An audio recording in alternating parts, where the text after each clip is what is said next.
I'm not sure if you noticed this, but Andre's Zelda Breath of the Wild analysis is long. Like, really long. So long that it's probably hard for some of you to even sit down and watch it all in one sitting. But we're here to help by making it all just a little bit more manageable and breaking up the analysis into multiple parts. In this excerpt, we look at the opening moments of the game, the Temple of Time, the Old Man, Calamity Ganon, and more. Take it away, Andre. So right off the bat, it's pretty clear that Zelda Breath of the Wild isn't your father's Legend of Zelda, in which Link explored a wide open world with little guidance, outside of a few words imparted by an old man. Wait a second. Okay, so maybe Zelda Breath of the Wild owes just a little bit more to its predecessors than it might seem at first. But it's this mixture of the old and the new that makes the game so damn interesting, as we can see elements from all over the Zelda timeline present here, which also complicates things a bit when it comes to the timeline. And rest assured we'll have a lot more to say about that later in the video too. Now, despite Breath of the Wild's many departures from the series, the game actually opens up like most other Zelda games, with Link waking up. But this time, things are just a little different than before, and it raises all kinds of questions. And our first question involves that strange woman who urges Link awake by asking him to open his eyes. Open your eyes.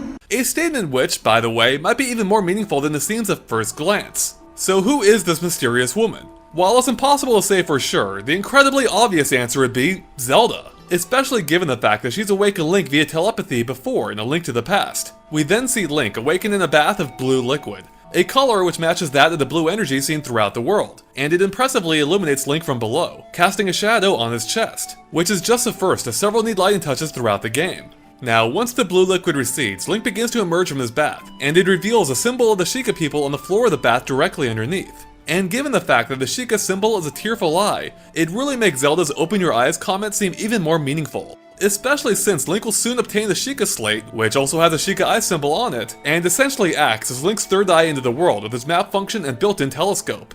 We're starting to notice a theme here. And speaking of the Sheikah, which I feel like is something I'll be saying a lot during this analysis, did you notice that Link's wearing boxer briefs when he first awakens? Yep, even Link appreciates the need for comfort and support while adventuring.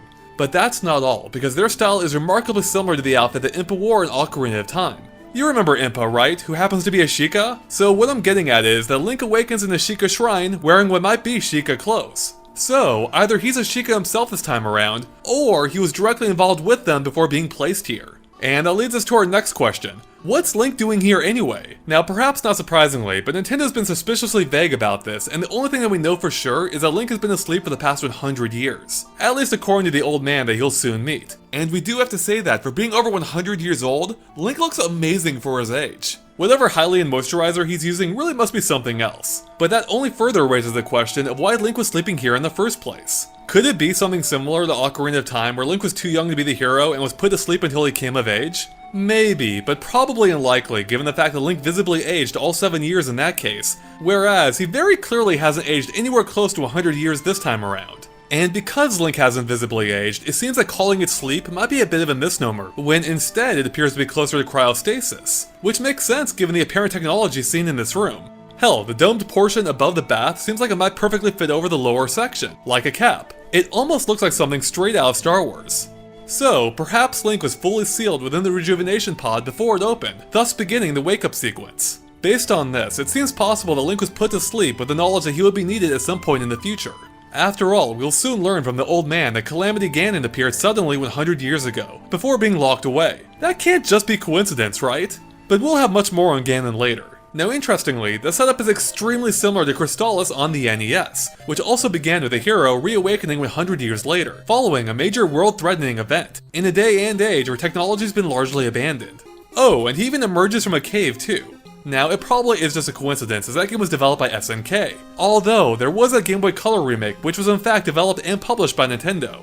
Anyways, building on all of this so far is our final idea. Maybe Link wasn't really sleeping at all. Or rather, not just sleeping. I mean, the room he awakens in is called the Shrine of Resurrection. Emphasis on resurrection. So maybe 100 years ago, Link was either wounded or perhaps even dead, and that he was brought here to be healed or resurrected, which evidently is a process that might take some time. The imagery here certainly plays into this idea, with Link walking down a canal toward the light of the outside world, as if he's being reborn. And given that the blue energy seems to be what brings life to the machines and electronics in this world, it might just have been what gave life to Link too. And we have another wild idea related to that. because that blue color can be found all over Link himself. Both his earrings and hairband are blue, and even his eyes too. Now look, it's probably just a coincidence too, or at the least an intentional part of the art design. But what if it hints at a deeper connection that Link has with this technology beyond just the present circumstances? Could there possibly be a technology-related component to Link himself? It would explain the rather digital-looking manner which it gets torn apart while warping between locations.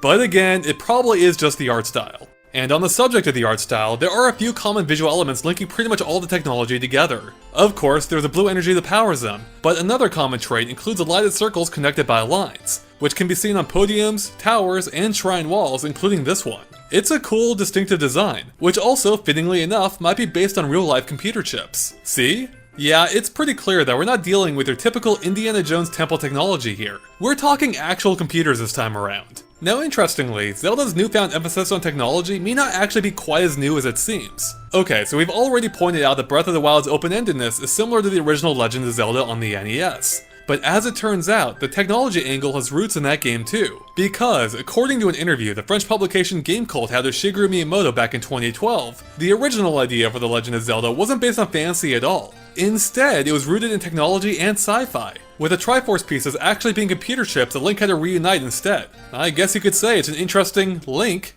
At any rate, the technology angle is made apparent right from the get-go, from the machine that Link awakens in, to the fact that the entire cave here appears to be artificial, given that Link's footsteps have a metallic twang to them, which of course falls right in line with the other shrines you see elsewhere in the game. Although this shrine is distinct from the others in that the entrance is a mere cave opening, albeit one that still looks artificial, as opposed to the more elaborate entrances of the other shrines. Then there's also the fact that the walls here are lined with orange and blue lights instead of the usual torches. And of course, there's a nearby podium lit in blue that awards Link the Sheikah Slate, which is basically Hyrule's version of an iPad. Get it? iPad?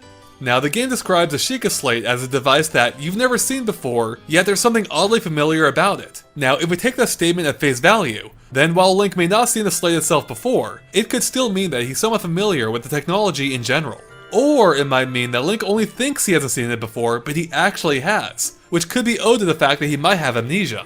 It would explain why Link appears to be unfamiliar with this world, at least going off the words of the old man who we'll soon meet. Or maybe it's just Nintendo's sly way of breaking the fourth wall, referencing the fact that it resembles a real-life gamepad controller, which would indeed make it familiar to you, the player. But the Sheikah Slate is much more than just a navigational device, as it's also how Link will interface with other technology of this world. We actually see it in action mere moments later when Link holds it up to a second podium in order to authenticate it, thereby opening a door to the outside. That's right, authentication. It seems like Hyrule Technology might be following Apple's closed ecosystem approach. I guess we won't be buying any knockoff Sheikah Slates. And did you notice that the podium, like other technology that Link can interact with, was lit with amber colored lights before turning blue after being activated, as if they were in a powered down sleep mode state? Anyways, after exiting the room he woke up in, Link finds a pair of chests that contain an old shirt and well-worn pants. Now, seeing as these are the very articles of Link lacks, as well as the fact that both items are described as old, these might just be the very clothes that Link had on him when he was first brought to this shrine. However, both are described as being a bit too short, which instead suggests that they aren't actually Link's, and that they may have been placed here by someone else for him to discover when he wakes up. But perhaps it's possible that Link actually did age and grow slightly during his long slumber. It's also worth mentioning that in Skyward Sword, the robot, Scrapper, did refer to Link as Master Short Pants. So it's not like ill-fitting clothing is anything new for Link, even if the situation isn't quite the same. So all of this raises our third question: how did Link end up here anyway? Again, it's impossible to say for sure right now, but we do have one prime suspect: the old man. After all, who's standing at attention facing directly toward Link the moment he exits the cave? The old man. It's as if he's been expecting Link all this time. Why else would he have set up camp nearby? It's not like there's much else of interest going on around here. And not only is he visibly old, but the game even describes him as old in the same manner it did the clothing, just to really drive that point home that this dude is old. So could he be the one that put Link in the resurrection chamber, and subsequently the one who placed the clothes there for him to find? And maybe he's been watching over him all this time. If the answer is yes, it would mean that he's well north of 100 years old himself, which seems pretty elderly even by Zelda standards. Unless he's a Sheikah. After all, Impa, who's most definitely a Sheikah, survived for hundreds of years while waiting for Link's return in Skyward Sword. The old man also admits that he's lived alone here for quite some time, and that he can't imagine that their meeting is a simple coincidence. Somehow we're thinking the old man knows a little bit more than he's letting on. Tell us what you know, old man! Despite his curious coyness, he does provide us with the first concrete details about this world, specifying that the immediate area is called the Great Plateau, and that it's a birthplace of the entire kingdom of Hyrule. He then points to the Temple of Time and specifies that it used to be the site of many sacred ceremonies, but then elaborates that since the decline of the kingdom, it now sits abandoned in a state of decay. Now before we continue, he actually drops some pretty important information there, if indirectly, because there's a good reason the plateau is known as the birthplace of Hyrule, and it's all due to the Temple of Time. And yes, we know that is in fact the Temple of Time because its name is displayed on screen when Link approaches. Now, as you might recall from Skyward Sword, that game took place in a world before Hyrule, back when it was known as just the surface, which of course confirms that this game takes place after Skyward Sword. Now, during the course of Skyward Sword, Skyloft's Isle of the Goddess, which contained the statue of the goddess Hylia, returns to the ground at the site of the Sealed Grounds. The book, Hyrule Historia, then elaborates that the ancient sage, Rauru, built the Temple of Time over the Sealed Grounds, as in right here, presumably. And sure enough, if Link explores the Temple of Time in Breath of the Wild, he'll find a statue of the goddess in the back. Though this one's just a wee bit smaller than the one of Skyward Sword. And then there are the even smaller ones surrounding it. But it cements the connection that this is likely the same Temple of Time as the one seen in Ocarina of Time and Twilight Princess. And speaking of the statue, we also know they can interact with it and pray to the goddess. Although nothing much happens, as only a message appears saying the goddess smiles upon you. However, in a short gameplay sequence released by Nintendo recently on Facebook, we can see the statue of the goddess will actually glow at some point, which likely indicates that something important will happen when you interact with it that time. We're just not sure what, or what caused it to start glowing. Finally, the Temple of Time is hiding at least one more secret, because you might have heard the piano keys that play softly in the background.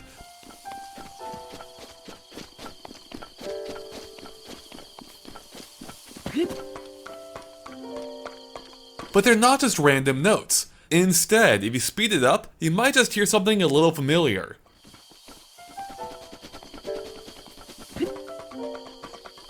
Yep, that was a Song of Time, at least in part.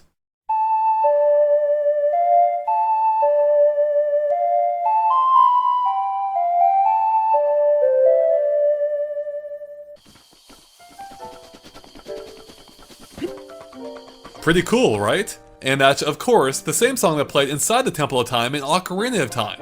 Anyways, back to the old man, as he refers to the Temple of Time as yet another forgotten entity, a mere ghost of its former self, which is an interesting statement given that it's literally the only structure he talks about, despite the implication that there's more than one. Now, the immediate interpretation is that he's speaking in a general sense, that it's just one of many forgotten structures. After all, we can see plenty of evidence of this in the demo, with other structures in various states of disrepair. But what if he's hinting at something else? Perhaps something a little bit more introspective, like himself. He does refer to it as an entity after all, instead of just building or structure, and he did state earlier that he's been living alone, as in perhaps forgotten like the Temple of Time, and is now just a ghost of his former greatness. Using this interpretation, he may play a larger role in the story than just as a mere guide, which does make sense, especially if he is indeed a Sheikah.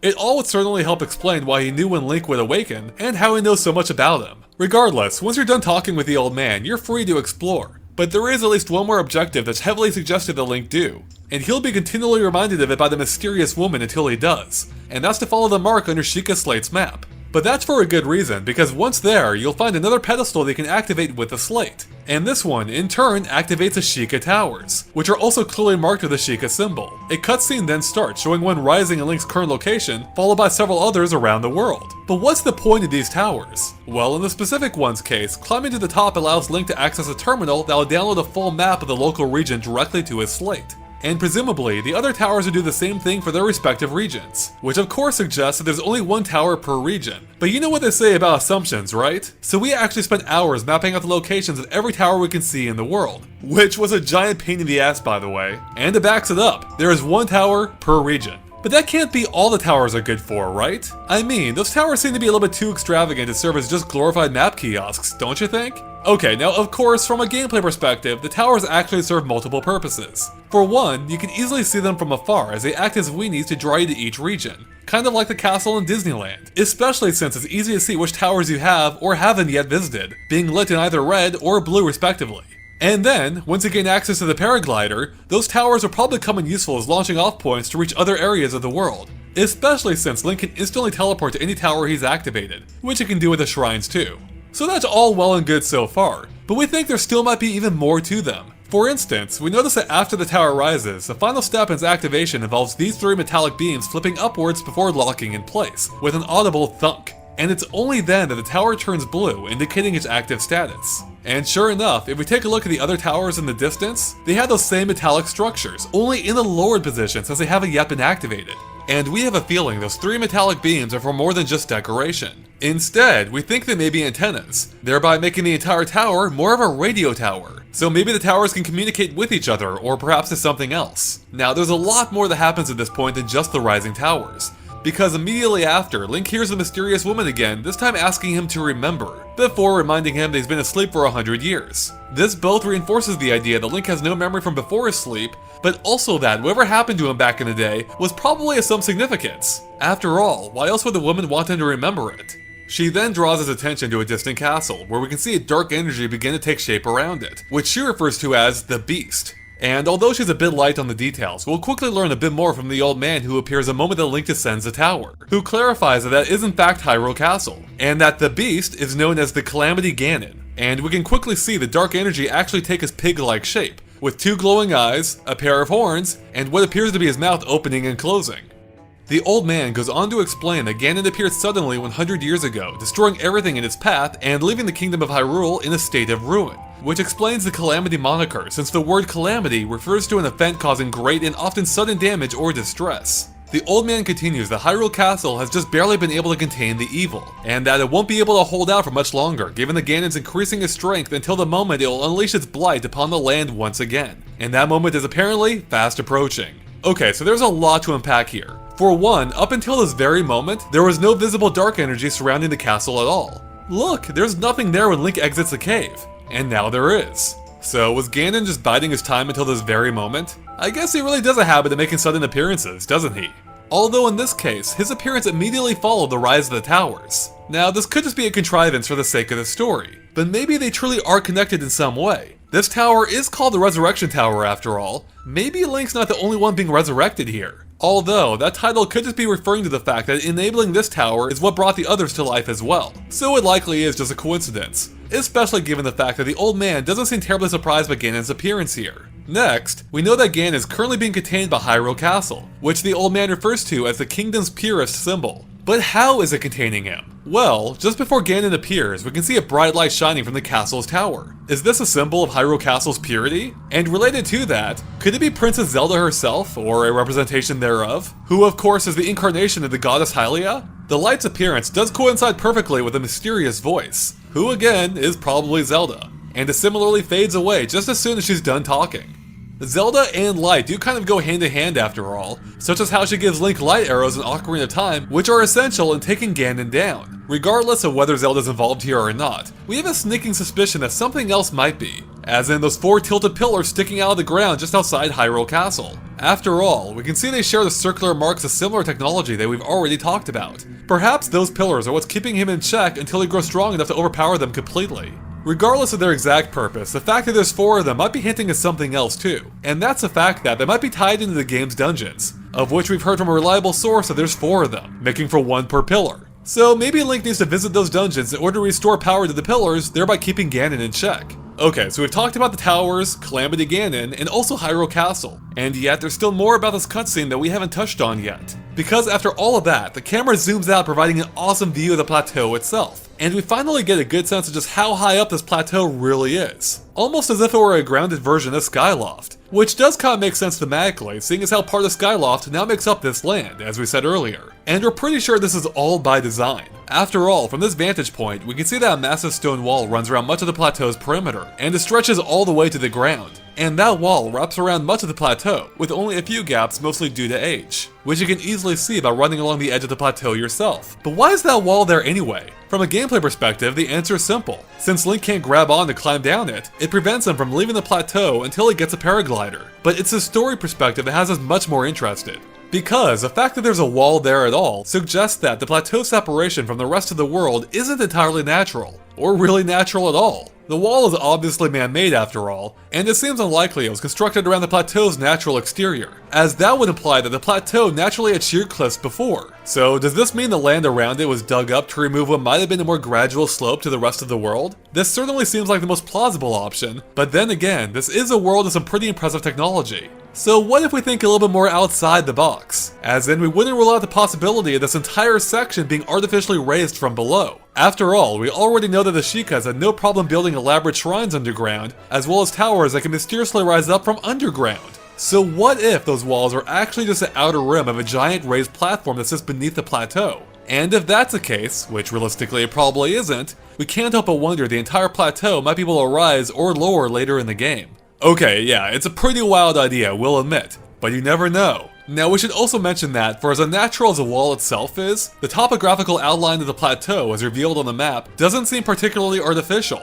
So maybe the walls are constructed simply to prevent erosion or something? There's really any number of ideas, and there's clearly more to the story here. So taken all together, it seems that the moniker of the isolated plateau is no accident.